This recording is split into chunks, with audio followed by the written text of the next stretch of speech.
guys, welcome back to Cook with Ammale, my mother channel. So இன்னைக்கு Sunday specially எது வராலும் நம்ம non veg செஞ்சே தருவோம். ஸோ இன்னைக்கு அந்த நான்வெஜ் என்னன்னு பார்க்கலாம். முதல்ல எனக்கும் எங்கள் அக்காவுக்கு பிடிச்ச சாப்பிட்ற ஐட்டம் இந்த டப்பா பார்த்தா உங்களுக்கு தெரியும், சிக்கன் பிரியாணி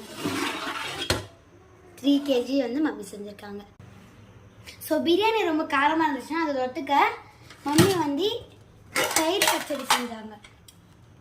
தயிர் பச்சடி, அப்புறமா வடை. சுட அம்மா ரசம் செஞ்சாங்க. அடுத்து எனக்கு எங்க அக்காவுக்கு பிடிச்ச சிக்கன் கிரேவி. அப்புறம் மெயின் திங், சாப்பிட்டு ஜீரணமாகிறதுக்கு ஒரு 5 வாழைப்பழம். இதுதான் எங்க சண்டே ஸ்பெஷல். உங்க சண்டே ஸ்பெஷல் என்னன்னு கமெண்ட்ல சொல்லுங்க.